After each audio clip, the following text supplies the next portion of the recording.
Hey, what's up, guys? David here with another episode of the Plant Medicine for PTSD podcast.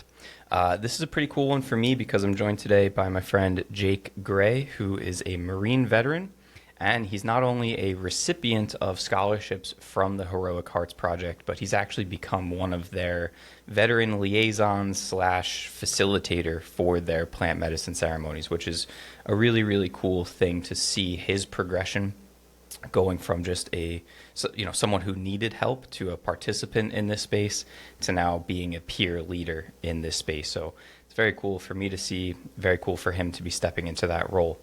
And in today's episode, we kind of break down some of his past and what led him down the path of joining the Marines in the first place, the issues he was dealing with getting out. I thought it was very interesting how he mentioned not wanting to admit to himself even that he had PTSD and trying to blame all of the symptoms on his traumatic brain injury. So hopefully there's some stuff in there for other people who are going through a similar situation to relate to. And as Jake mentioned at the very end, the message that he wants to get out there is that healing is possible. And for me, that's the real reason to do this podcast and to do, honestly, any sort of like social media or forward-facing things is to spread that exact message, to highlight stories like Jake's, like Billy, who's coming up in the next episode, people who have gone through hardship, especially veterans, first responders, but really anybody this stuff applies to highlight these stories, what these people have gone through, so that you listening to this might, relate to that in some way and go, oh shit, if this was possible for Jake, maybe it's possible for me too. And I'm here to tell you that it is. So we don't even really touch on it, but Jake also actually went through our microdosing program a little bit more so just to learn some of the ins and outs of how we do it so that he would be able to better serve other people in the future. But as always, if you're listening to this and you're thinking, man, I want a little taste of what that guy went through, please send us a message that you're interested in our program, and I'll go over all the info with you. And as Jake touches on, Heroic Hearts Project is one of the best organizations out there to fund retreats, both with psilocybin and with ayahuasca. So if you're a veteran who might qualify, and by the way, other kinds of like service people potentially could qualify as well. We've worked with somebody who is in the CIA, and they're not technically a veteran. They don't have a DD-214, but some of these opportunities might still be available. So without further ado, I will shut up. Enjoy this episode. I'll see you on the other side. So, Jake, Mr. Gray, by the way, your beard is looking fantastic these days. Dude, same. I was going to say, you're starting to grow it out a little too. Yeah, this is literally just the result of laziness. Because previously I was cutting my hair and my beard like every week. And I just haven't cut my hair in like a month. And now Cordy's like, hey, your beard looks kind of nice. I'm like, cool, that's a green light to just completely lean into the laziness. I normally keep mine a little more trim, but my girlfriend's like, yeah, just let it grow. Like, even on the lips, she's like, yeah, let that thing grow. It's like, all right. Hell yeah, dude. That's fantastic. Yeah. So yeah, for people just listening, both of our beards look great. Jake's a little bit nicer, I'll be honest. And I am wearing today my HHP shirt, which is repping the organization that you are a part of. So I'm sure we're going to dig into that. Awesome. Before we get into all that, dude, I actually wanted to rewind for a minute because I completely forget how we even got in touch in the first place.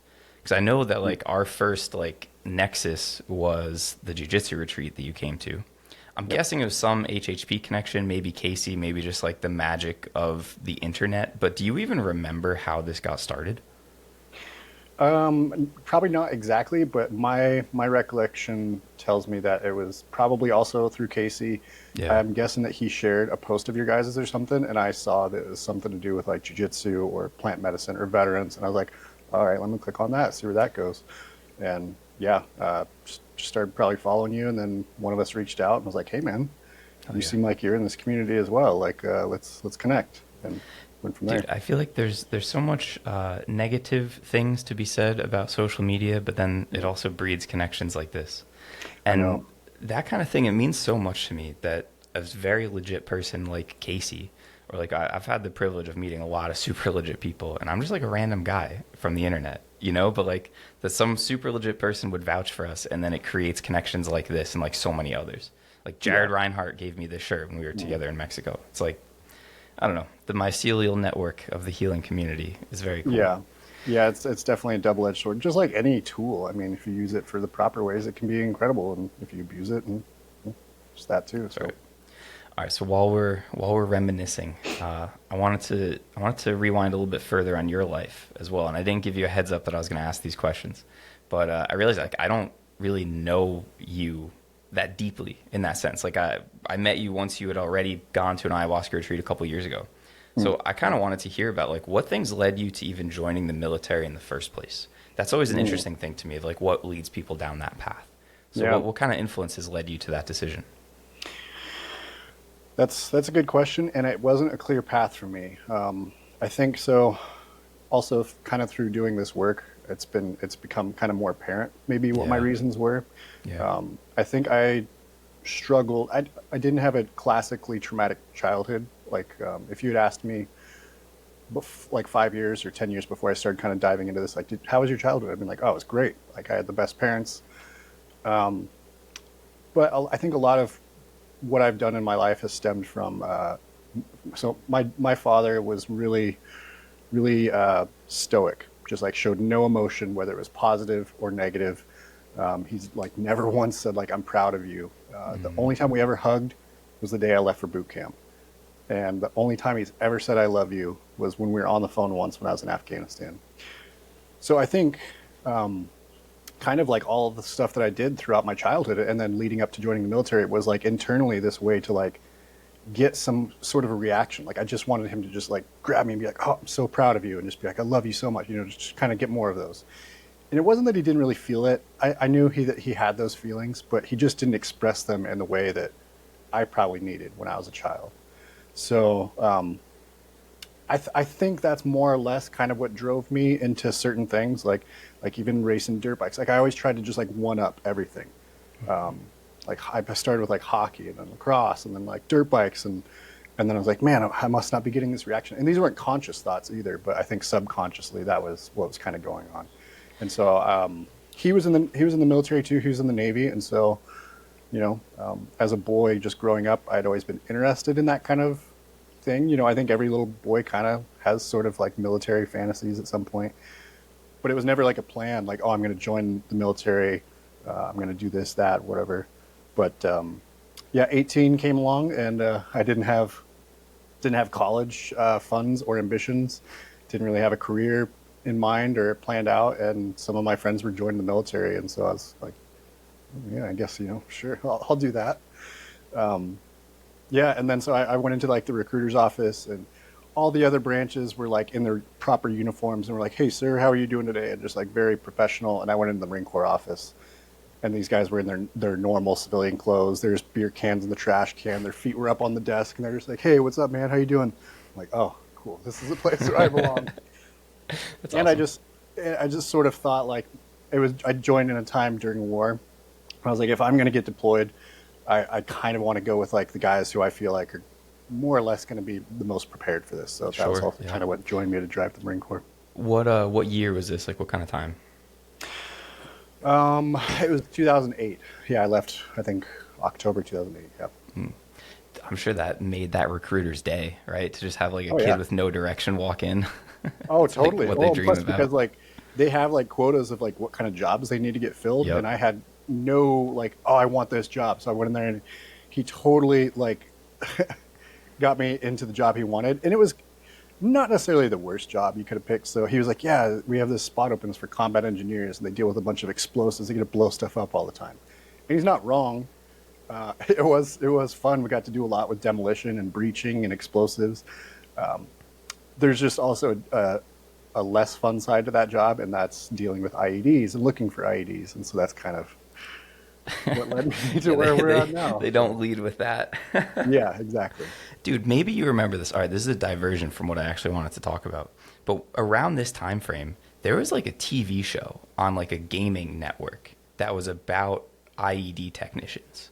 Do you have any idea what I'm talking about? It was almost like Cops meets like the fucking Afghanistan war. Do you remember this at all or no? There's maybe a faint, slight bit of a memory, but it's not real clear. Okay, Yeah. I forget what it was called, but dude, I thought it was the coolest thing ever because they showed these dudes with like Xbox controllers piloting these like little drone things to go plant a charge on an IED. Yeah. And me in high school, I was like, this is the coolest thing I've ever seen in my entire life. Yeah. And Yeah, what you shared about like most boys have that like military fantasy at some point, like 100%, man. Yeah. And that's why I'm Yeah, always curious. Go I ahead. used to like dress up with all kinds of, my dad's old stuff and play army and stuff with my friends, and yeah, Well, that's totally. that's why I'm always curious, like what kind of factors lead down that path. Because I think if I had different influences in my life, it would have been the same deal. But like no one in my family was really in the military except like my grandpa got like drafted in Vietnam, so I heard nothing but negative things about it.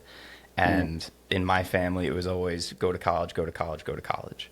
mm, And so like same kind of like substance of the little boy's brain being super into the military stuff, but then just different guiding factors going down that path. yeah. And what you shared was also super interesting about like, if you'd asked me 5 years ago before I learned about all this stuff, I would have been like, yeah, my childhood was great. And I'm very similar, man. Like I used to roll my eyes when people would talk about childhood trauma because I was like, everyone, like, why is everyone talking about this? Because I Yeah. was never beaten. I never went to bed hungry, but I also had no memories of my childhood at all. Mm, Like I spent no time thinking about my life before the age of like 17. And I thought that was mm, just normal. I had a girlfriend once who tried showing me like baby videos of her, and I was like, "Why are you thinking about this? Like, what? This is weird, man." yeah. And yeah, now I know that's not the norm at all. Yeah. So, yeah, go. What were you gonna say? I was just gonna say, yeah, it's so similar. Like I would have like been like, no, my childhood was great. Like I wasn't beaten, I wasn't abused, but there were just those little subtleties that I didn't notice how much they were affecting me until I was like, oh wow, started diving into like what are the root causes of all this stuff that's going on with me. I was like, oh, Absolutely. that makes sense now. So, how long were you in for? How long were you a Marine? Just over 4 years. I just did the one contract. Yeah, while I was doing that fun-ish job, the combat engineer stuff. That was my main job while I was deployed, was to do route clearance. So basically, patrolling, whether it's in vehicles or on foot, and looking for IEDs and stuff like that. And unfortunately, three of them found me before we found them. So yeah, that led to me getting multiple traumatic brain injuries and then getting medically retired after just the 4 years. So Okay, that answers two of my questions, which was going to be like, what led to you getting out? So it was a med retirement because of the TBIs. yeah, yep. How was that experience for you? Because I've talked to a lot of guys where the med retirement process sounds really shitty because they're kind of getting pushed out against their will. So were you kind of like wishing that you stayed in but got forced out, or were you kind of on board with that? I think at the time I was kind of on board with that. The job and everything I was doing, like I said, it was, I wasn't doing like some super high speed, cool stuff necessarily. So it wasn't like the most exciting thing that I was like looking forward to doing for the rest of my career. And yeah, the Marine Corps can just be they have a good way of making everything just the least amount of fun possible, just the worst experience you can imagine. Even when you're doing fun things, they're really good at making it just a terrible time. So at that time, and especially because I was having so many troubles like cognitively and also dealing with a ton of PTSD stuff that I was like really not wanting to admit. And I was like trying to, some of it was like, it's hard to say because so many of the symptoms from TBI and PTSD overlap. Totally. That it's hard to say which ones were which. But I really didn't want to be like, no, I didn't want to admit to like the PTSD side. So I was really trying to like just convince myself that all this was from the traumatic brain injury stuff. But yeah, I was dealing with a lot of PTSD stuff at the time too. I didn't realize. And then, yeah, so I think at that time I was like accepting and ready to be out and be done with that. Yeah, so all right, before we dive into the healing from that, can we linger in the fucking dark parts a little bit longer? So Yeah. you were involved in 3 IED blasts where like your vehicle, was it like a direct hit on like your vehicle? 2 directly on the vehicle. One was on foot. It was the guy right in front of me that stepped on it. So Fuck, man. yeah. I'm imagining that is where a lot of the PTSD stuff comes from, so those experiences. Absolutely, yeah. And the 2 biggest things that come to mind is obviously like the blasts. Like that's a traumatic event to be in.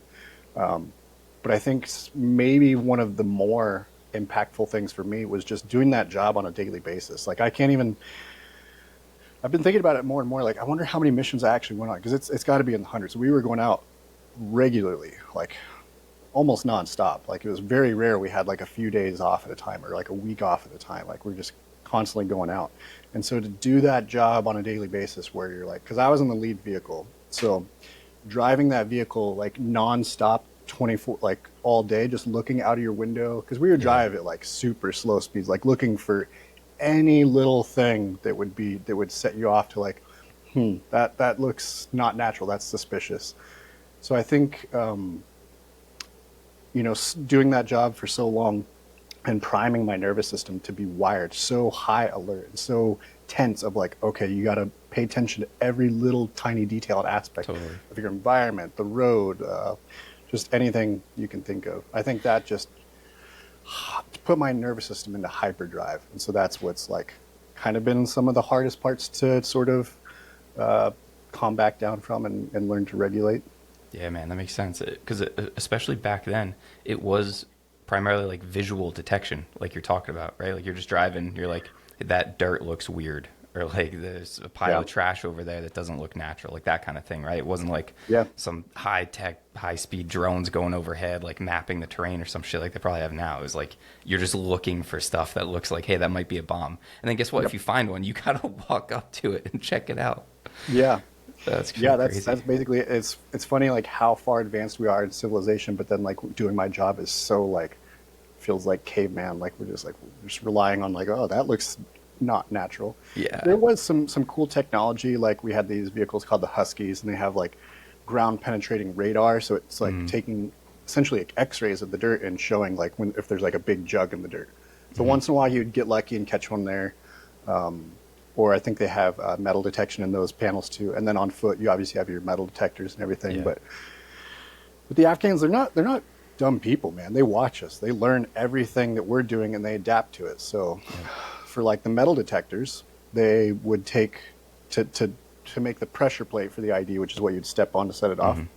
They would use wooden planks, and then they use the core of a D-cell battery because it's a semiconductor. So it'll conduct the electricity, but you won't really pick it up with a metal detector.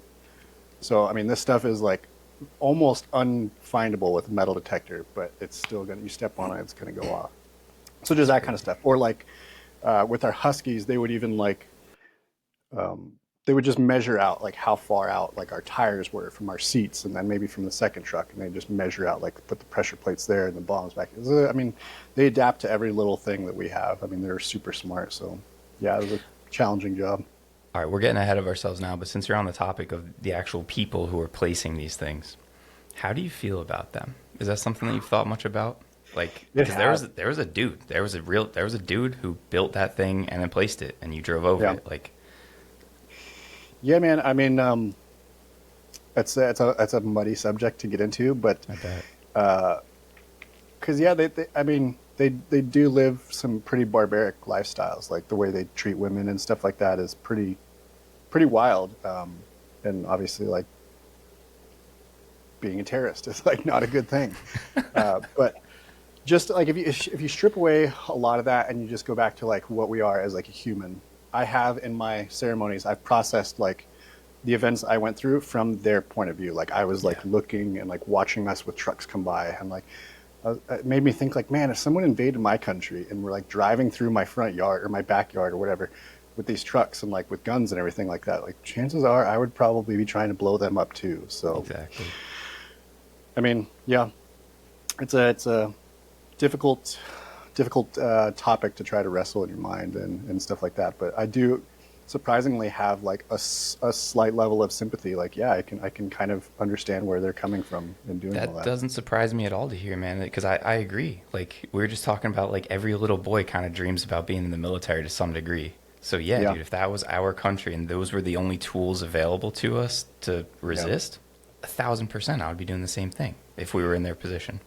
Yeah, and it's just like in your environment, like they're probably just trained from the second they're born to believe that like, oh, Americans and this lifestyle is so wrong and so bad. And so for them, they're living their truth of like, we need to do harm to these people because they're trying to invade on our lifestyle. So like, yeah, I can't even imagine growing up, as an Afghan boy and also having, I mean, they've been in war over there for centuries. So like having your parents and your grandparents and all this stuff be in wars and potentially be killed and or bombed by, the US and stuff like that. Like it's I'm sure they're not just super fans of us and be like, oh, the Americans are here. So I kind of, it's not like justifying it, but I mean, You can a lot of the understand it. stuff we've done, I think, is probably not justifiable as well. Yep. So it's a, Yep. And that's interesting that you've seen that perspective from your ceremonies too. yeah. This is something listeners of this show will know. My friend Toby Miller, that I think you know as well. Yep. He's kind of talked about that, like finding forgiveness for the guy who placed the IED that his buddy stepped on, and finding forgiveness for like the people who abused him as a kid. And maybe for some people, like forgiveness is a little too far, or maybe like that's too strong of a word. But you've definitely gained a perspective to understand that at least. And I'm sure maybe that's helped with like the hatred that you once felt towards those people. Yeah, for sure. Yeah, I think it's all just part of processing it and allowing these thoughts and emotions to kind of flow through me instead of just getting stuck and just believing this, like, oh man, I'm so mad at what happened to me and why did this and why did that. So yeah, I feel like it's just all part of the process of accepting things and moving forward and realizing that was a part of my past and it doesn't need to live with me now and who I am today. So. Well, 100%. And we're going to put a pin in this and come back to it because now we're kind of hitting on like the mechanism by which plant medicine actually helps you. And I want to talk to you a lot about that. Okay.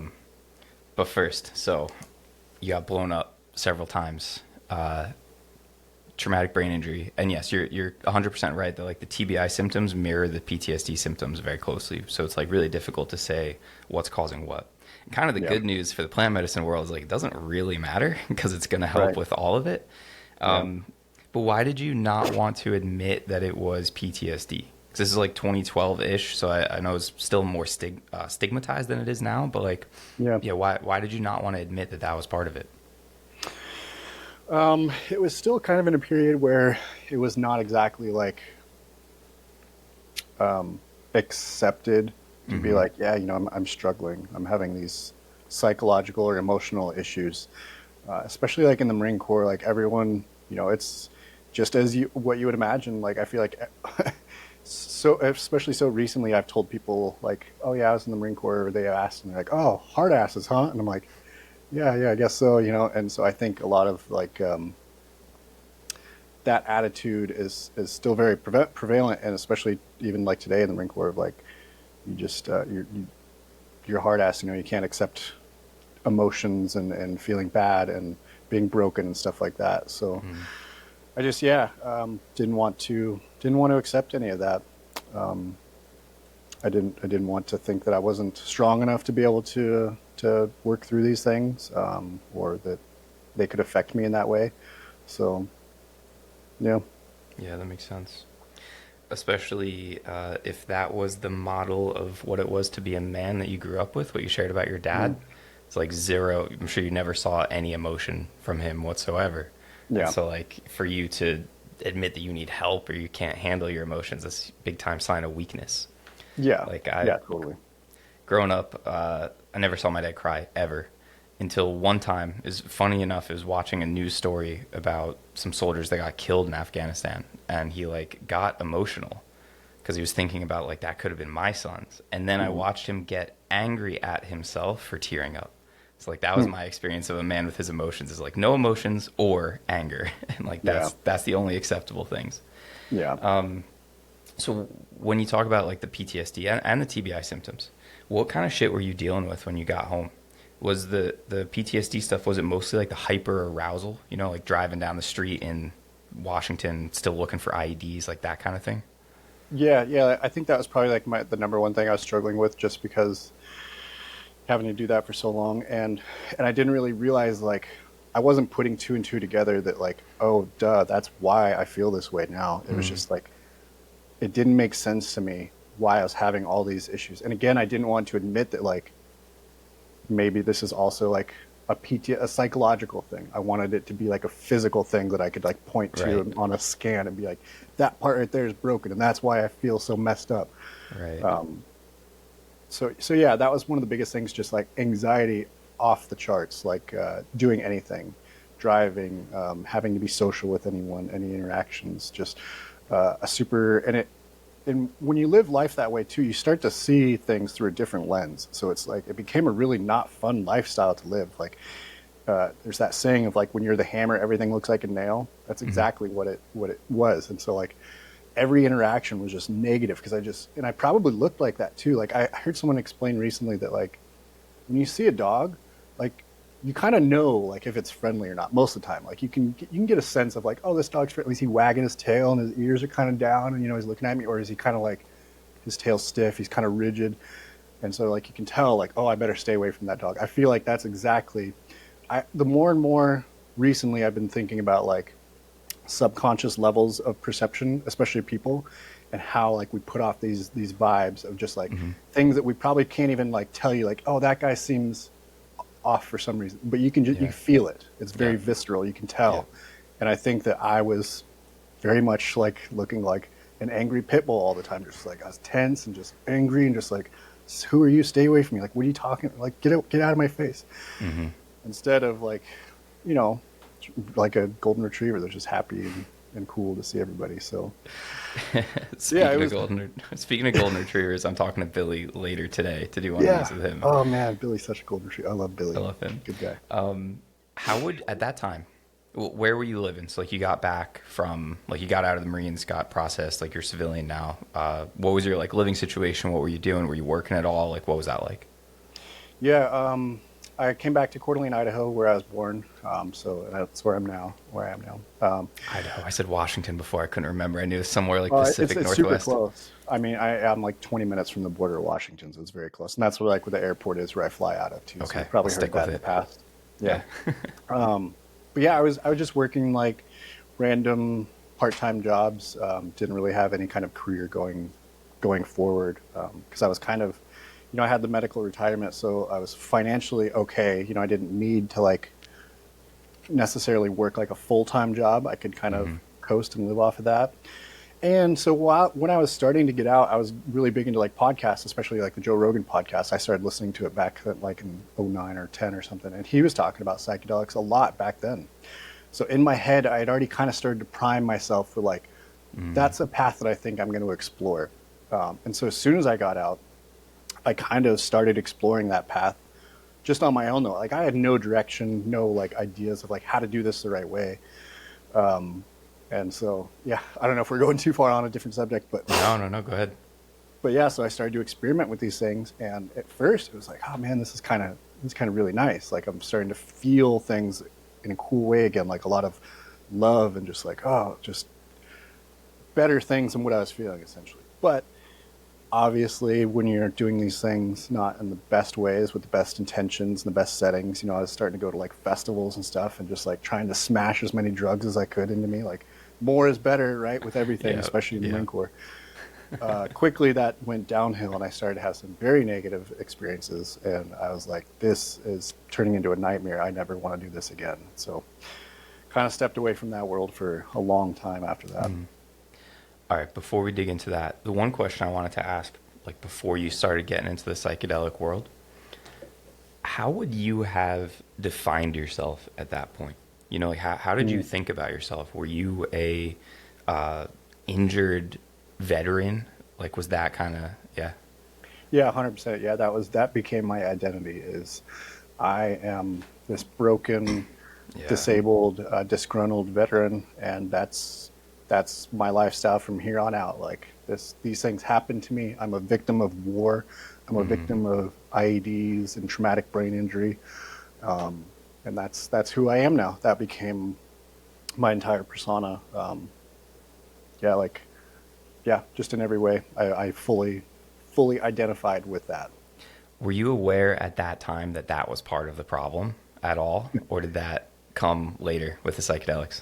Yeah, not at all. I was just like, I don't know, I guess to me at that time it made sense for some reason. And it was like, yeah, of course that makes sense. It's just also like, that's what I was living. That's what my nervous system was experiencing.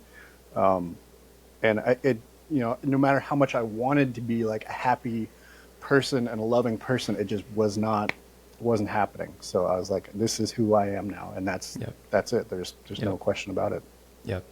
And I mean, even going back to childhood, without knowing too many details, it sounds like there wasn't ever like a super strong self-identity. And then you show up in that Marine recruiter's office and he's like, oh boy, do I have one for you. And then you put that on and you get super indoctrinated into that. And then it gets taken from you. Yeah. And so, yeah, that's basically all you're left with is I am a combat injured veteran. Yeah. And an angry, disgruntled one at that. Yeah. And just in the Marine Corps too, they really hammered into that, like, once a Marine, always a Marine. So even once you're out, whether you get medically retired, no matter what happens, like, you're always going to be a Marine. This is you for the rest of your life. That's the thing. I think I asked either you or Jared about this once. I was like, how am I supposed to refer to you guys? Because I guess some Marines don't like being called retired or former, or maybe it's supposed to be retired but not former because you're always a Marine. The people I've talked to don't seem to actually give a shit. So no, I mean, I'm sure there's people out there that do, that do care. But no, whatever. I don't care at all. It was a thing that I did. It was a job I did. It's not who I am by any means. So. Well, now, thanks to mushrooms and ayahuasca, you can say that. Yeah. All right. So you started getting into psychedelics kind of by yourself, which, dude, I feel like is actually something that's getting lost now because there's too many fucking podcasts like this that talk all about it. Because I was in a similar boat. Like, I heard some podcasts that got me interested, and then I very much just figured things out on my own for a while, which I think there is a lot of value in, honestly. But what you experienced is kind of fumbling your way towards something, like feeling more positive things. But you also had some super dark experiences in there. Is there anything that you want to share on that topic? I guess maybe saying super dark, maybe I don't know if I like overdid it when I said that, but they just started to get negative. Like, a lot of the stuff started to come up, and I started to have what they would classically call as bad trips, things where I was like, I just wanted to have the happy feelings and like the ecstasy and the love and all that, but it started to bring in, all the questions of like, why am I the way I am now, and memories of things, and they just started to become negative experiences, net negative, and so I was like, man, this is not going the way I was wanting it to go. This is not healing me. I didn't know how to process it. It sounds like it's bringing up all the things it's supposed to bring up, but you were doing that at a music festival, not like on a couch with an eye shade on talking to a therapist or something. Exactly. Yeah. Okay. The wrong set was a big part of it. Yeah, because I'm like, everyone's having fun at this festival and dancing, and I'm just like, oh man, I'm feeling really not great right now. There's a lot of bad, negative things coming up, and this is not what I want to do. So. I mean, I'm laughing now, but I'm sure that was like hellish in the moment. It was, and that's why I say so dark, because like, it just, when things go that way and you're not expecting it and you don't know how to handle it, it can be a rough experience. So. Yeah, man, I had the closest I ever came to like considering suicide as an option was on LSD on a day where I shouldn't have been doing that, because it was just like the wrong environment, the wrong headspace, all that kind of stuff. Yeah, it was. I guess like how fucking dark did the darkness get for you? Were you ever like abusing substances or alcohol? Were you having like suicidal ideation? Like what was that like for you when you were in the thick of it? Fortunately, I would say for me, it didn't get like really, really bad. I dabbled in obviously like the drugs and stuff, but nothing, I wouldn't say like harder stuff. I didn't ever kind of go down that path and get addicted to that. I was never really a big alcohol person. Like, it's fun to have a drink every now and again, but I was never the kind of person that just wanted to wake up and start drinking every day. Fortunately, I was probably doing them more than I probably should have, but I wouldn't say it was like an addictive thing to where it was like detrimental. Just being really depressed. I definitely had some suicidal ideation. That was probably like one of the hardest things, I would say, and one of the darkest things. As far as abusing, not to say that like marijuana is bad. It definitely has its place. It's definitely a medicine, but I was abusing for sure. I was doing it every single day. That to me would be the thing. I was like just abusing constantly, like daily smoking from the so. And my mom, my mom's kind of a pothead too. So from the day I got home from the Marine Corps, like she picked me up from the airport, she had a pipe in the truck. And so like from that moment on, it was every single day, got to do this until, it was for about 9 or 10 years straight. And so that was also like, it was helping me be able to sleep at night, whether my sleep was that quality. Because now we know that like THC can inhibit your REM sleep a little bit, but to me, I was like just blasting off as hard as I could, and it would knock me out. It'd be a sedative, and so it would help me to be able to sleep. And it was also suppressing my dreams, which at the time was really helpful and really good. Of course, so, yeah. Yeah, I mean, that's how these things happen. Like, you didn't have a weed problem. You had a weed solution to a PTSD problem or to your sleep problems, right?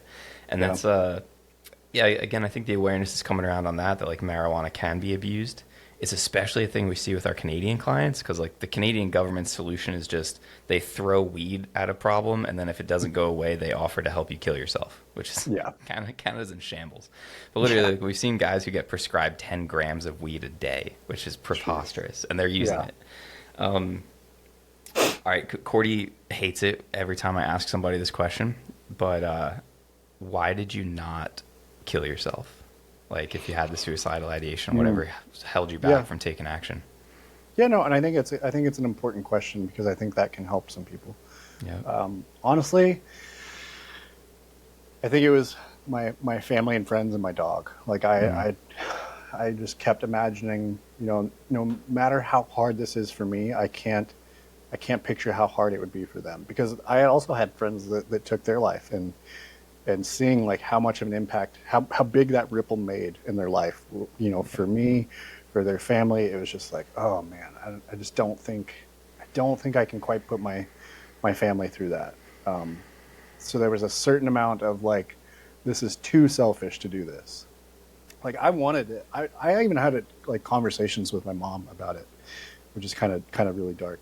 And I had even heard of like the assisted suicide thing becoming a thing, especially like in Canada. And I was like, kind of like hinting at her, like, this might be like something I'm, going towards in the future. And so we had conversations about it. And, I think I was preparing in a way, like testing the waters, like how is she going to be okay if I do this? Cause like, I'm trying to tell her, like, I really want to do this. Like I'm not having a good time right now.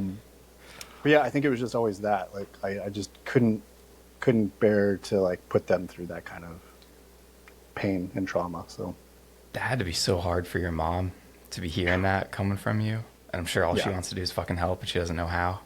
Yeah. Damn. Yeah, that's exactly it. And that was the hardest thing. She had no idea what to do. Like, she was trying to do everything she could on her end. But yeah, she had no clue how to really connect and be able to help in a really meaningful way. Shout out to your mom. She sounds cool. Yeah, she's been great. She's an amazing woman.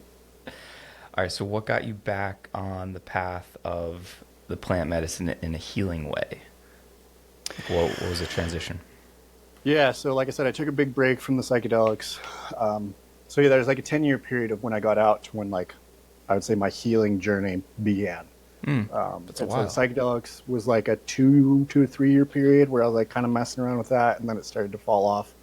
Stuck with the marijuana all the way through, and then I had stumbled across heroic hearts. And it's kind of funny because I was kind of a pretty rude to some of the people there in the beginning too, because I think I was mixing it up in my head, because when I just had gotten out of the Marine Corps, so it was like 2013, there might have been another organization that was like helping veterans with like ayahuasca at that time. I can't remember. I might be mixing this all up. But I think I applied like way back then, and I didn't hear anything from them. And then so when Heroic Hearts came along, I applied to them. And this was like, I think like 2019 or 20. And so after I had applied, and I got like a reply from them and like kind of, you're accepted into the program, COVID hit. And so they had to take like a huge break anyway. Yeah. And so from the day I applied to like the time I actually went on a retreat was probably like 2 years. And so I was like getting really upset. I'm like, this is never going to happen. You guys are just exploiting veterans and trying to get money. And I was like, I was being so mean to them and so ugly, because I'd also thought like, I applied to you guys 10 years ago. And I was still very much like a victim and just this angry veteran identity. But, they're amazing people. And that time, I think it was Jared, who was one of the main guys I was like talking to, and he's an incredible person. Jared has been like one of the most meaningful people in my entire life. But yeah, so they got me into the program. I went on my first retreat. I think it was 2021. And yeah, just had the most transformational experience ever, and it was just the catalyst for my healing path that I've been on ever since. So why do you think that one was so transformational as compared to things that you kind of dabbled with before? Like, what's the difference there? I think it just had to do with the whole program that Heroic Hearts offers. They have the integration, the preparation, the set and the setting. Going to the jungle where everything there is it's a sacred thing. It's a medicinal thing. It's a ceremonial thing. You're not just doing this and going to a festival and like trying to figure things out. Like they help you through every process. And so like even when these bad things, these negative things, these bad trips happen, you're guided through the process, and you're given the support and the encouragement to like, this is actually a good thing. You're working through this kind of stuff. And I think another big aspect of it is the group setting that they have. Going down there with, I think at that time it was like 7 maybe other veterans, and we're all in the same kind of boat. We all have the same mission, essentially. We're all trying to do the same thing, and so we're all there to support each other. And just like having all that combined just made it be able to be the healing experience that it was, rather than just like taking a psychedelic on your 100%. So that was in 2021-ish. And then I know you came on our retreat not too long after. Actually, I don't even know when that was. But then you've been back, 2 more times as like a veteran liaison? Is that right? So you've done like 3 retreats total, or are there more in the mix? I've done 4 now since then. 4. So, okay. Is that right? Yeah. I think so. Yeah. I'm starting to kind of help it. Dude, it blends together. It very much blends together. And the term started as just like liaison. Now it's like facilitator, which, the term facilitator is still not fully defined. I don't think, it's kind of a broad name. So, yep. So yeah, I've done now, so 4. So it's been, I think 4 total trips to Peru, and then I was even a part of one of their retreats they did in Oregon for psilocybin as well. Okay, so. Yeah, dude, I want to hear more about that, because I don't really know too much about what they're doing. Yeah. But with the ayahuasca retreats, so let's kind of get back to what you were saying before, of kind of how these experiences helped you to process the emotions that you were feeling, how it helped you to kind of accept the things that happened to you. So when you kind of think about maybe all of your experiences with the medicine so far, what do you think it actually did for you? Like, because we always kind of talk about how, like, hey, the medicine's not going to fix you by itself. Like, it's not just going to heal you. So, like, what's your understanding of that? Like, why are you better because of going through this? Yeah.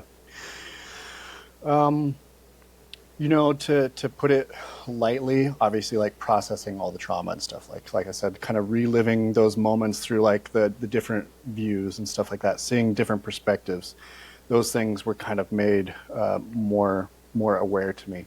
I think the biggest part of the healing, though, comes from what they generally like to call the default mode network reset.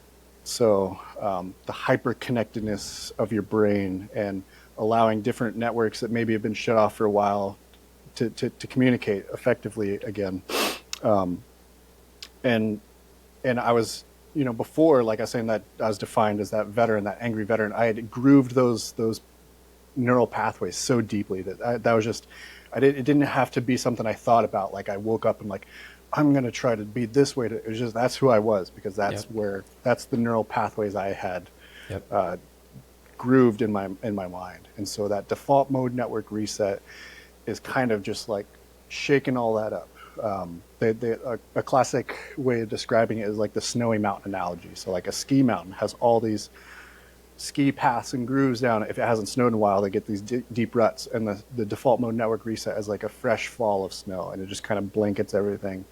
It allows you to create new pathways. And so I was creating new pathways of like, I don't have to be that way anymore. It allowed me to reconnect with myself, of like, my childhood feelings of just being a joyful, happy, loving individual, a little boy that just loves to be And so reconnecting with that, yeah, I think that's where probably the majority of like the healing kind of happened, if that makes sense. It does, yeah. And I totally agree. I think that that's kind of what's happening at a neurological level. But I would also say then, to continue that analogy, all right, so a fresh layer of snow gets put down, but it's still up to you to actually carve new tracks and not just continue skiing down the same places that left those old ruts. Yeah. And that's the integration process. Like that's the act of going home from a retreat and actually doing different shit than you were doing before. Yeah, So totally. what was that process like for you after that first one? Because now you've got 10 years of being angry, disgruntled veteran, and now you got 5 nights or 7 nights of an ayahuasca retreat, and like now what do you do when you come home? Yeah. Yeah, and that's also part of their program, and that's why it's such a beneficial program is the integration part of it, and they kind of help you through that. Fortunately for me, I think it's a different process for everybody. But like I said, fortunately for me, I had such a good feeling experience. Like overall, like it wasn't a hard retreat for me to go on. Like some big things came up, that were hard, but overall it was such a great. I came home just feeling like so amazing that it was kind of easy for me to like kind of get things back on track. And I always describe to like newer veterans going through this program, like it was the catalyst for my healing journey. I don't like to say that like that retreat healed me. The medicine didn't heal me. It was the tool that allowed me to see the path that I was going down and how harmful it was, and allowed me to kind of shift that and change course. I always like to describe like if you're crossing the ocean and you're on like a heading 1 degree of change, even though it may not seem like a lot right now, like you're barely doing anything. Once you cross the ocean, that's a massive. You're going to be way off like from your previous destination. So, yeah, even just the slightest change that I made at that point, it shifted my life completely to where I am now, of just living a completely different life and being on a healing journey and not being that same angry veteran that I was before. So, yeah, man, I like the term catalyst that you used a lot, because you're right. Like it didn't do the healing for you, but it catalyzed your ability to make those changes. yeah. Was that like, I know I'm beating a dead horse here on this identity thing, but was that something again that like you were consciously aware of, like when you came home from that retreat? Were you like, okay, I have to stop acting in this way. I have to like let go of that, or did that just kind of naturally happen over time? I think it kind of just naturally happened. Because another huge thing that happened in that retreat was, like I said, it kind of like reconnected me with that little boy inside of me. I always like to like picture it as like, we have this fire inside of us, and at the time going down there, that fire was completely out. It was just, I think it's a common term, but like it was like an ember that was just left, and it just reignited that flame so much to where I felt so revived of like being the person that I was before, or that I was meant to be, or whatever, it may be, but just so invigorated that like it was easy for me to just shift out of that and like start working out every day, start treating my body good, start eating healthy, start mending relationships and learning how my nervous system works and how to keep it calm and how to use breath work and these different tools. And it just became something I kind of became obsessed with, like naturally. So it wasn't like a conscious thought of like, I need to like try to not be this angry veteran anymore. It was just like I forgot that life could feel like this, and I forgot that this was inside of me. I thought it was gone, but it's back now, and I'm just gonna full on go with that. So That's beautiful. So how did you go from just being a participant to getting involved in like actually helping out with HHP? Yeah, so it was such a transformational experience for me that I wanted to do everything I could to give back. So I became like an ambassador immediately, and just started doing anything I could to spread their message, to inform other veterans. And, life happens, and these things are not always the end all be all. Just going on one retreat doesn't mean it's going to be good forever. And things started to kind of fall back a bit, and I was starting to question the idea, and I started to kind of ask them, and I applied to go on another retreat. And at that time, they were kind of starting to try to ramp up their program. And I had been in contact still with Jared quite a bit. We kept our friendship, and so he knew that I was interested in doing more as well. But I also had this sort of like this inclination and desire, like, hey, I kind of feel like maybe I can benefit from another retreat. This isn't. I'm kind of falling out of my path that I wanted to be on. And the opportunity came up. He's like, hey, we're actually looking for some new liaisons or facilitators or whatever you want to call it. And so I kind of got directed into that program that way. So awesome.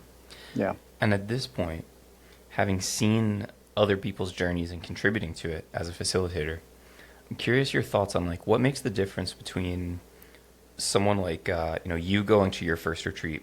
I won't call it easy, but it sounds like the ceremonies were fairly smooth, right? Yeah. And like you kind of had a lot of these big changes and a lot of these big results pretty quickly. And it's pretty easy to implement that stuff, right? I'm sure you've seen some people where that's not the case, where their actual ceremonies are super challenging. Oftentimes it's because they're resisting some shit coming up. So in your experience, like what, if you can identify almost like predictive factors, if you will, of like someone going into it and it's like, hey, this person's likely to have an easier time and this person's likely to have a harder time. Like what goes into that? Yeah. I think self-awareness is kind of a big contributing factor, surprisingly. Like how aware you are of like the impact you're making, not only in your life, but in other people's life. Surprisingly, I think that's kind of tends to be a big factor, and just like the open-mindedness, willingness to the process. Some people, are very knowledgeable on what they're getting into, and so they have like kind of a good idea and a good willingness to accept the process. Sometimes people just like maybe they heard about it or they see about it and they think like, oh, I can go do this and it's going to be an easy thing and it's gonna help me. And it's not always that. It's often a very difficult process, and it's not what you might think it might be, especially for people who have never had any kind of psychedelic experience before. It can be pretty rattling experience. And so, the resistance is a big thing that can turn a ceremony into a negative experience for them. So, yeah, I mean, it's definitely rattling for someone who hasn't experienced psychedelics before.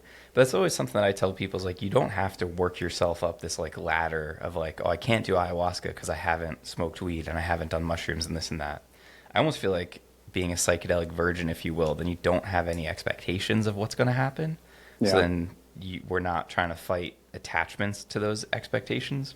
Yeah. What you said about the self-awareness thing, like that's not surprising at all. I completely agree with you. There's kind of like a joke, it's like an old fish is swimming by these two younger fish and they say, hey, good morning to the older fish. And he goes, morning, boys, how's the water today? And they go, what the hell is water? And kind of what you're saying with this level of self-awareness, if you don't have that, the medicine has to crack through that first and just kind of take you by the shoulders and shake you and be like, hey, dipshit, you're causing all of these problems for yourself.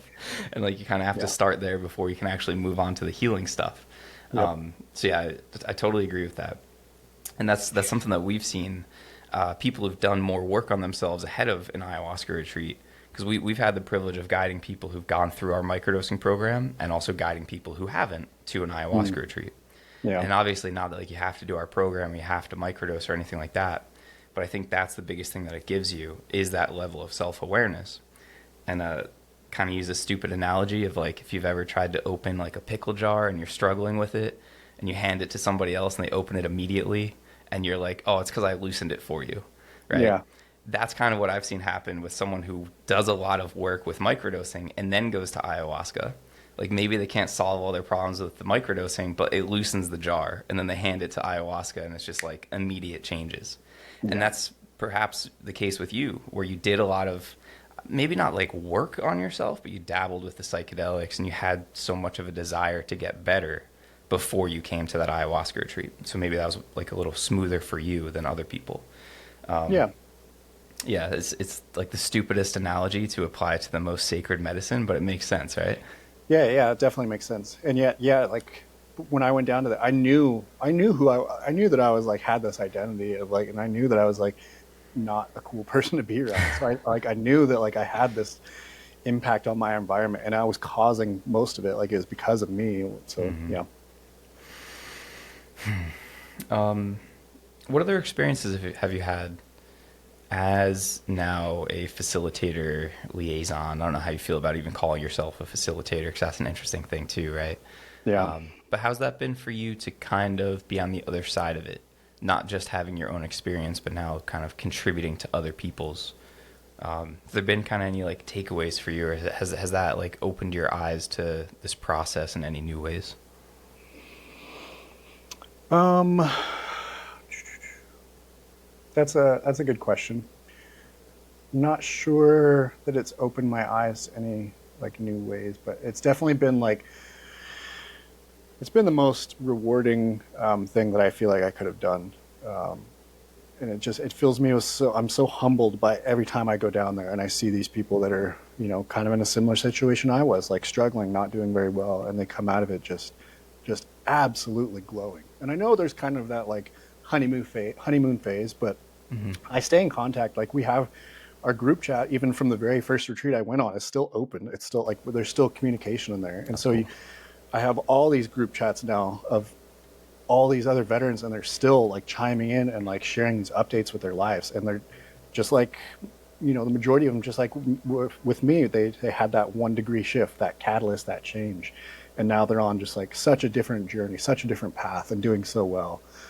So it's just, yeah, it's overwhelming sometimes to see that kind of impact, and to know that I'm even just like the smallest little smidge part of it. Because yeah, I don't think that like I'm not trying to say like I do so much at all. Like I am such a small part of this. I just like kind of like help them to the retreat mostly. And yeah, facilitator, like while I'm in the ceremonies, there's obviously like the maestros and the maestra and the lead facilitators at the facility. They're doing the majority of the work. I might help some people to the bathroom and whatnot, but I'm more of like a facilitator of these retreats. So like I kind of, you know, we do the group calls and stuff like that, and I kind of help prepare people a little bit. So I'm there with a little bit of like the preparation and the integration, but yeah, for the most part, I don't do a whole lot. But just to even be that small part of someone's journey is like such an overwhelming feeling Well, of for purpose. me, the fact that you're leading with humility and saying I don't really do very much tells me that you're probably a very good facilitator, because they really shouldn't be doing very much, Yeah, or at least that's how it should feel. That's kind of always what I've said. Like I'm there to, you know, make sure you don't trip and fall on your way to the yep, bathroom, and like if things get really bad, I might put my hand on your shoulder and take some slow deep breaths next to you, and like that's about the extent of what I'm gonna do for you. And that's yeah, really all the people need, because they have the maestros there. That's an important yeah, caveat. yeah, totally. You know, with what you're sharing with the group chats and seeing a lot of people continuing these changes, have you seen people who don't? Like, have you seen any times where, I don't want to say that like the retreat didn't work, quote unquote, but somebody comes home and they continue to have a lot of the same problems that they did, or they don't, you know, they're not this big, huge success story. You know, where I was going to go with that question is like, well, if so, then like what factors contribute to that? You know, in your experience, why do those people go down that path and other people have such a healing, transformative experience? Yeah, yeah, we do see that. It's not as often, but it's definitely there. And I think a lot of that is, you know, it's like that classic term. I hate that this term is becoming such a thing, but like doing the work. You know, a lot of I people know. don't want to necessarily, I feel like, have that responsibility of like, okay, it's on me now. I feel like the medicine highlights this, like it showed me, like it fanned that flame and like showed me like, oh man, this is still inside me. I can still be this person, but it's up to you to keep feeding that fire. That fire is going to go out if you let it, you know, if you just think that like, oh, this is how I'm going to be from the rest of from now on. So I think that's where people kind of don't get the benefits out of it that they could have, is they ride this honeymoon phase of a retreat, and they think like, oh, the medicine is what did all this work, and I'm healed now, and Yeah. I'm this person, and then someone cuts them off in traffic, and what the And then they're like, wait a minute, I'm not as healed as I thought I was. And then they kind of don't follow through with the steps of like the thinking about like, why did this happen? Why am I feeling this way? And trying to make these changes, they just start falling back into those old grooves of that mountain. I'm healed now. I feel like that's like famous last words of someone who is not healed at all. Yeah, totally. It's a never-ending journey. There's never a destination of healed. It's just, it's a constant, lifelong practice of self-improvement, always. Yep. So. Yeah, and the whole like doing the work thing, like, yeah, we kind of roll our eyes at that because it's become a cliche, but also things become a cliche for a reason. Like they get repeated for a reason because it is true. Yeah. Maybe nowadays the words have lost some meaning because they just get thrown around without anyone. It's almost like holding space. Someone asks you like, okay, well, what does that actually mean? And like, you can't really just rattle off a clear definition. So it's easy to kind of roll your eyes at that stuff. But you're right. That is what it comes down to. Yeah. Yeah. And there's a lot of people that just like to throw those terms out without kind of fully understanding, just to make it seem like they are more knowledgeable. So yeah, things get convoluted, but yeah. All right. There's one angle we haven't hit on at all, which is how does jiu-jitsu play into this whole picture for you? Yeah. So I was fortunate enough, I'd always, again, listening to the Joe Rogan podcast and stuff, he hammers like how good jiu-jitsu is for everybody. And he has to have done more for jiu-jitsu than any person ever, except for maybe Helio Gracie.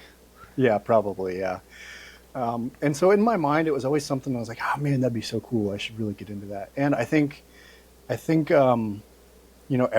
guy and every man, especially, I think, wants to be able to think that they can handle themselves. They can defend themselves. And I was pretty aware that I was like, I don't know that I can handle myself like in a real situation.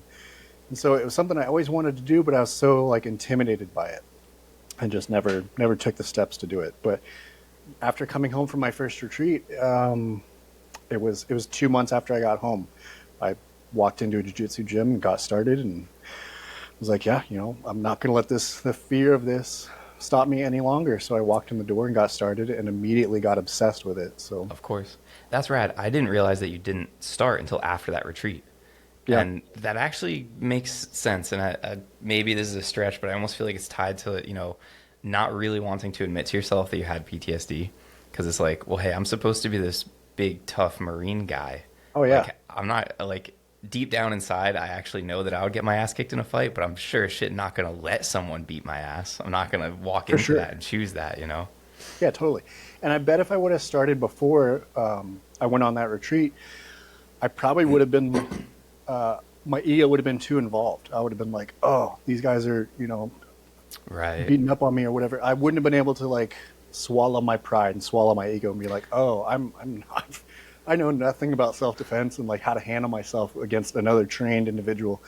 And that probably would have been, detrimental. And I don't know if I would have kept going back. So that's an interesting point that like it wouldn't have even worked then because your ego would have gotten in the way. Yeah. Maybe it would have, maybe it wouldn't have. I just would like to think looking back now that probably would have been a much more difficult journey for me rather than like coming home with this humility and this like sort of learning mindset of going into something new. I'm like, okay, I know I'm very bad at this, but I'm going to stick with it and I'm going to get good at it. Well, that's an interesting take for me to hear because I thought you were going to say almost the opposite. Because like I have a friend, Rob, who's also Marine, actually, like way back in the day. And he feels like if he was introduced to jiu-jitsu when he was, 10 years old, he may never have even joined the Marine Corps. Because he wouldn't have had anything to prove when he was growing up. Like that was why he joined, was to like prove to his dad that he was like tough, that he was a man. And he's got 4 kids and they all train. And so yeah, he feels like if he had jiu-jitsu, he wouldn't have had anything to prove because jiu-jitsu gives that to you. But yeah. Yeah, I probably could have started as a child, and it maybe it could have been a similar thing to like what he was describing, but yeah, I was thinking more along the lines of like if I started it while I was like a disabled veteran. Totally. And I don't at all want to say that like you have to do an ayahuasca ceremony before you start jiu-jitsu. Like, please, no. Please start jiu-jitsu now. Like it's just, you gotta go into it, you gotta put your ego at the door, as they say in jiu-jitsu, and you gotta not expect to be good out of the gate. You're gonna get humbled, and so just swallow your pride with that. Or you could do them both at the same time I don't know if you know, Jared Feckety is going to be helping out with Operation Purify. It's not quite ayahuasca, it's Yahe, which is similar, just Colombian medicine. But he's literally going to be teaching jiu-jitsu at an ayahuasca retreat, which is pretty gangster. That's awesome. Yeah. I think jiu-jitsu is an incredible healing and integration tool. It allows me to like connect with my body in ways that I didn't think were possible before. And it puts me into the, like I love your retreats, how it's called like flow state and everything like that, because it puts me into this flow state and connects me with my body, kind of almost without me trying. And it's such a fun way to do it too. And it's like, because like meditation, you know, you can kind of get into some different types of mindsets and states of being like that, but it's a little bit more difficult, like to sit there and try to still your mind and be quiet. But like jiu-jitsu to me is such a moving meditation. When I do it, I'm having so much fun, I'm so focused, but it puts me into this flow state where it quiets everything, and I'm connecting with my body, and I'm in tune with my body and my breathing and my breath and all this. And it's, yeah. Well, I think it's that word try that gets in the way of meditation. And I think that's the pitfall that people fall into, is like they're trying to achieve the meditative state. And that like inherently means like you're not going to. Yeah. And that's why jiu-jitsu works, because all you're trying to do is not get strangled. And then you're like, oh, why do I feel better now? Yeah. Yeah, just the physicality of it, the camaraderie. Yeah. Like the jiu-jitsu community is so incredible, but also I've never been to a gym that didn't have other veterans. So for other veterans out there that are maybe, you know, interested in this kind of thing, it's a great way to kind of reconnect with that community again. And well, I think perhaps, and you tell me your experience, but maybe one of the other reasons it's good for veterans is like it's a way to connect with other people, because maybe it's kind of easy to fall into that trap of like, oh, they won't understand me, or like what would I have in common with these people? Like they're not a veteran too, so like why would I care about them, or how would I connect to them? Yeah. Whereas jiu-jitsu just gives you like this shared language, and also perhaps more importantly, this shared suffering, where you kind of form that bond with people. And that's why there's cops and stoners and criminals and lawyers all doing jiu-jitsu together, you know? Yeah. Yeah, that's 100%. And just finding that community again, because I feel like a lot of what a lot of veterans miss when they get out is like, you were part of this momentum, this force, this group of guys that are trying to like be the best they can at something. And that's very similar in jiu-jitsu. Like people don't go in there and be like laxdays and be like, oh, whatever, I didn't do good. Like everyone's trying to do the best they can when they're in there. And so just being a part of that community again feels great. But yeah, and also having the shared experience of lots of other combat veterans and other cops and stuff that have dealt with some stuff. And so yeah, it's a great community, and everyone's so supportive. So all right, you mentioned the retreat. So what we're doing at that retreat is microdosing and training jiu-jitsu. So how has microdosing fit into the picture for you? Maybe as integration from like the larger experiences, or maybe just kind of like on a day-to-day basis. Like what does that do for you? How's that fit into the picture? Yeah. For me, I think a lot of what microdosing does is kind of assists me in getting out of my own way a lot of the time. I get still to today, I can fall into those pathways I had of like being anxious, of thinking of things negatively, and you know, these old thought patterns that I used to have. I can still fall into those. I can still find those grooves, and like they're comfortable grooves. They're deep. I know what those feel like. And so it's like that familiar saying, the familiar hell is better than like the unknown heaven or something like that. I botched that, but I know what you're saying though. Yeah. So for me, microdosing really, to me, it feels like it highlights all those neural networks again. It's like a temporary snow over the mountain. So each day that I microdose, it feels like I have all these options available to me, rather than like, maybe I woke up and I didn't sleep the best, and I'm feeling a little anxious and a little angry. So I'm going to just fall right back into that angry mindset or negative mindset. It just opens up these pathways and allows me to feel, and it connects me with my body again, and my breath, and my heart, myself. And so majority of the time when I microdose, it's such a better day, almost always. Like totally. There's once in a while where, you know, it can highlight some things that I need to work on maybe, and it can be uncomfortable, but majority of the time, yeah, it allows me to have this broad spectrum of these different pathways, these thoughts and stuff that I can have. And more often than not, like I just am able to communicate with people better. I'm able to connect with my friends, my family, my pets, everyone, myself even. So yeah. With the snow analogy, going to an ayahuasca retreat or doing 5 grams of mushrooms is like a whole blizzard laying down a blanket of snow. Microdosing is almost like a little sprinkle, or like some wind that kind of gets like swept over the tracks. So like you can still see them, they're still there, but like you don't have to step in the same places you stepped in yesterday. It gives you the opportunity to see that, but also see the new choices that you want to make. What you shared, like most of the time, at this point for you, most of the time, when you microdose is just like a positive experience. Like, man, that was a nice day. The trees look cool. The music sounds nice, that kind of thing. Yeah. But still, it can bring up some uncomfortable stuff. And I feel like that's the microdosing equivalent of the bad trip, where it's like, it's not actually bad, but you're being shown this stuff that's not really comfortable to look at. You're being shown some things that are out of alignment. But then again, it gives you the choice of, do I want to step in those old tracks again, or do I want to go someplace new? Yeah. So, and it's funny you say that thing about like the comfortable hell saying, which I also don't know how it's supposed to be said, but I know exactly what you're talking about.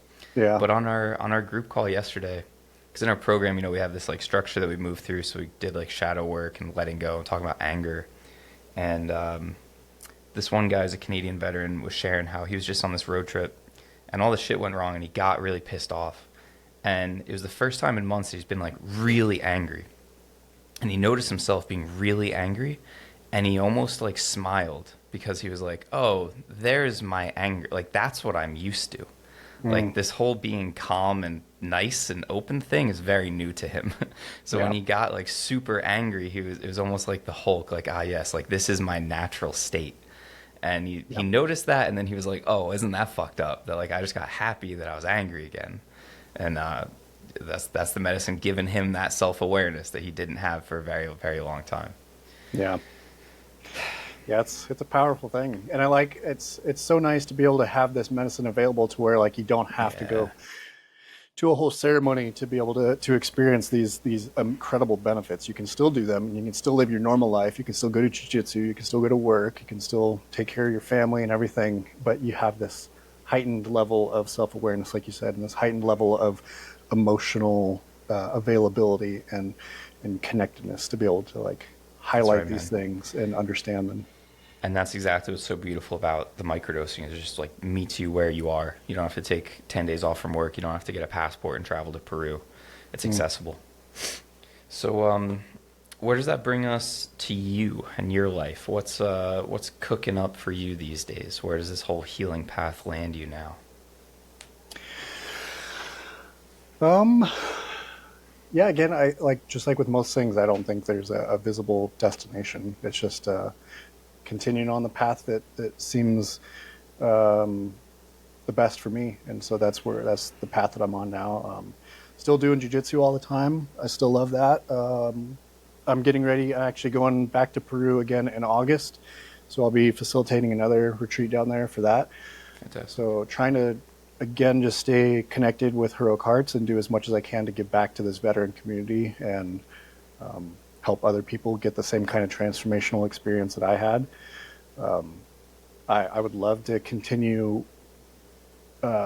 pursuing things that combine the two, like what you guys do with the microdosing and the jiu-jitsu retreats. Like, that's incredible. And like what you're saying with Jared, he was kind of working on that retreat thing, like, because those are like my two worlds right now that I live in, and so finding ways to combine those is just like, oh man, incredible. So yeah, just trying to not like trying to not find, or trying to not like control it as much as I have in the past. Of like, I want to do this. Just trying to like constantly work on myself and be the best version of myself I can, and letting whatever happens come to me naturally.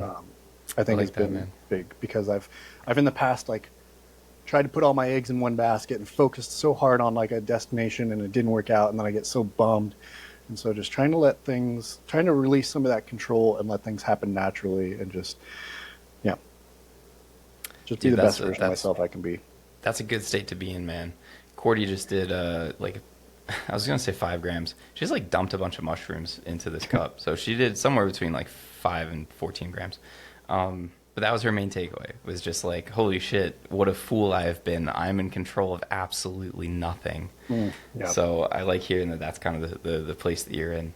And dude, super exciting that you're going back on another retreat pretty soon. I like that you're embracing this path, that those opportunities are opening up for you. Yeah. Is that at La Medicina? Is that where you guys go? It's a different spot. That's a very common one where they do go. That was the first place I went to, but I haven't been back there yet. I have been going... Every time I've been back has been to the Ayahuasca Foundation, which is an incredible facility ran by Carlos. I'm sorry, Carlos. I'm drawing a blank on your last name. But Carlos Tanner. Okay. But yeah, he runs an amazing facility. Those retreats are a little bit longer. They do like a couple added things that are normally maybe not at other retreats. Like we do a cacao ceremony, cool. Ecstatic dance ceremony. So just lots of cool things, and it's really long. Oh, and it's also connected with Anaya Science. Shout out to Anaya Science. They're doing incredible work with testing and being able to prove the benefits that come from these medicines, and especially in veterans with PTSD and like the changes that happen in their brain, the changes that happen in your gut microbiome, your epigenetics, all these things. They're collecting all this data and being able to prove. And so to me, they're kind of like, they're sort of helping bridge the gap of like this spiritual plant medicine world and like the scientific Western medicine world. And I feel like just at the tip of the spear of doing that. So, and that's exactly right. I feel like we're at a point where science is just starting to like recognize the shit that a lot of people have known for a very long time. But honestly, that's a huge part of the picture if this stuff is going to get legalized and if there's going to be more support and more resources for it. And yeah, it seems like Onaya Science is definitely the tip of the spear in terms of the ayahuasca stuff, of just almost like granting this air of legitimacy around it, where it's like, hey, these aren't just hippies doing drugs in the jungle. Like, look, we have the data. This is objectively helping these people to heal according to these metrics that you guys seem to care about. And like, we can show evidence for all of that. So yeah, that's super cool. Maybe we can get hooked up with them one day. I'd love to have a chat with somebody over there at some time. Yeah, totally. What can somebody listening to this do to check these things out or to support that? I know HHP is a nonprofit organization, so they accept donations. Is that kind of the best way for people to just like support this mission?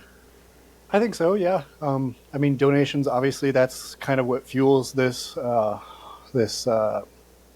program and allows veterans to get the healing. But even just spreading the awareness, like if you see a cool post about like anything from Heroic Hearts or anything involving psychedelics and healing and veterans, just getting that awareness out there to the world, because I feel like there's still so many people that like, I'll even sometimes even at my gym, I'll mention someone kind of what I'm doing and what I'm working on and like how things have helped me, and they're like, oh wow, that's so cool, like never heard of that. So even though like to me I'm so involved in this world, it seems like, oh, everyone must know about this by now. Like there's still so much of the world that doesn't understand that these are like really helpful, beneficial things, especially for the veteran community. And so I think just doing anything you can to spread the awareness. But obviously donations help. And if you're a veteran and you're thinking like, hey, I've tried a lot of other things and a lot of things haven't worked before in the past and I'm looking for something different, then absolutely apply. So, dude, we need some psychedelic rash guards. Like this shirt says like, ask me about ayahuasca on the back of it. Yeah. We need some rash guards that say shit like that.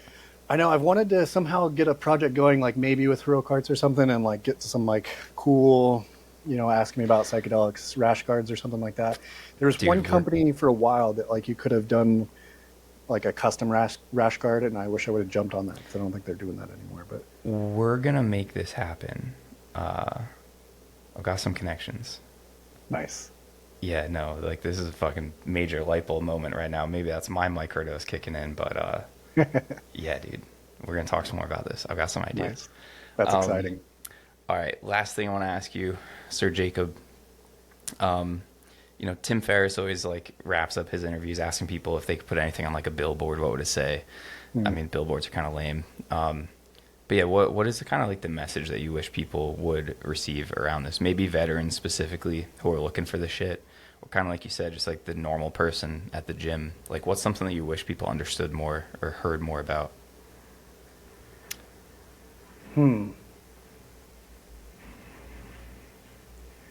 I guess for me, just coming from like the veteran community and seeing so many veterans still struggling with depression, suicide, all that kind of stuff, I think the billboard I would want to put out is that, and it's probably not even going to be like, I could probably come up with something so much better if I thought about it longer, but yeah, just that like healing is possible. So many veterans, I think, get stuck into that mindset, that identity of like, this is who I am. This is how the rest of my life is going to be.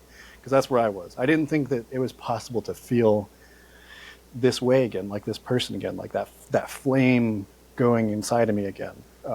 And I think when you're stuck in it, when you're really living deep in the thick of it, it seems like it's impossible. It doesn't feel like there's a way out. So just that healing is possible. Dude, that's fucking perfect. That's the whole reason I do these episodes, is to like highlight these kinds of stories. Because I think it's easy to hear, I don't know, dude, you hear Joe Rogan talk about it, and it's like, well, it must be nice for him. You hear fucking Aubrey Marcus, and you're like, must be nice for him. You hear a Navy SEAL do it, and you're like, well, it must be nice for them. But now, just, hey, you're a normal Marine. Not to take anything away from you, but, you're just a normal dude. Like, hey, talk to, the fucking normal machine gunner. Like, he's nothing like super special. Like, if he can do it, you can do it. That kind of an idea. So, yeah, dude, that's a perfect billboard. Give yourself some more credit, man. That was a perfect answer. I love that. Those are things I'm still working on. I was like, oh, man, I'm not good enough for all those. I got to be better or whatever. So. Yeah. Nonsense, dude. I hope this podcast helps you internalize that, because there'll be some good fucking clips that come out of this. I hope so too. But yeah, those are things. Like I said, I'm constantly on this journey. I'm never done with it. There's always things I'm. All right, dude. Let's wrap it up here. Thank you very much for your time. Yeah. Thank you for doing what you do, helping other people heal, and thanks for being my friend, Jake. Of course. Thank you, David, and thank you guys for everything you do. Your guys' programs are incredible. I've been a part of not only the retreat aspects of it, but then the microdosing programs, and they're incredible. So anyone else that's looking for some healing and some help, you guys do good work, and thank you for that as well. I appreciate that. It means a lot.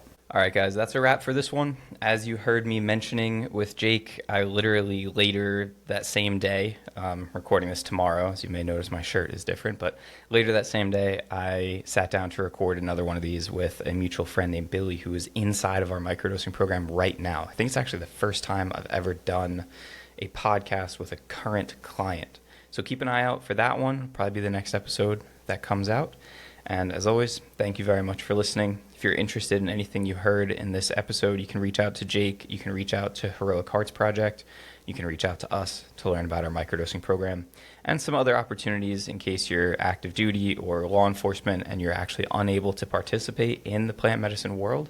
It doesn't mean that you're unable to start that healing journey. All right, so please shoot us a message on Instagram, is the best spot, at becoming.om, and I'll see you there. Peace out. Hare Krishna. Thanks for listening.